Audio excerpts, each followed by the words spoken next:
13 strange Canadian laws you've never heard of. Maple syrup. Okay. It is illegal to scare falsely... maple syrup. No. It is illegal to falsely advertise maple syrup. Good. We take this very seriously in Canada. The legislation is actually kind of confusing about the status and where it was. This can't be a criminal. It's a criminal code? No, it's under the Canada Agricultural Products Act. Okay, good. Specifically the maple products regulations under the prohibition section. So I will read you that section. Oh, good. Section 3.1. No person shall market a product in import, export, or interprovincial trade in such a manner that is likely to be mistaken for a maple product for which a grade or standard is established under these regulations. Basically, the keywords is likely to be mistaken for a maple product. So you can't import those or export those.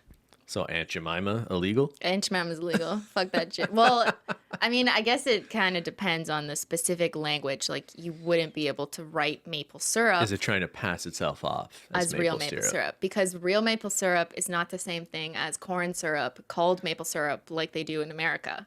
In Canada, it's very different. They don't call it maple syrup. Yeah, I know. Well, yeah, I think they do. Or do they just call it syrup? I think it's syrup.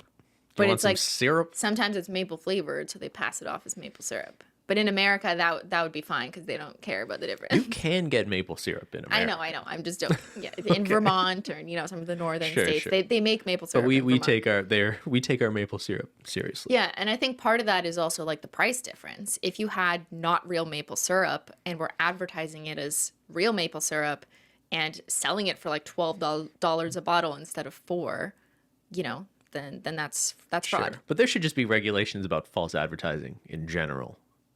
It's just funny in the Canadian context. It's specifically maple syrup. But they had to call this out. And I do think this was ultimately consolidated with another law. And it's no longer as specific about maple. But in Ontario, they brought it back up under the Food Safety and Quality Act for produce, honey, and maple products misrepresentation. So this is in Ontario specifically. A person who packs, sells, or advertises honey substitutes or maple product substitutes shall not use words, pictures, or designs on a label or container in any advertisement for the substitute if words, pictures, or designs are likely to lead a person to mistake the substitute for honey or a maple product.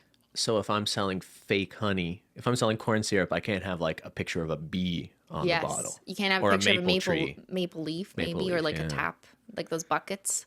Yes. At the, yeah. So that's in Ontario. And this one I'm positive is still active since 2001. Good. I rest my case, Your Honor.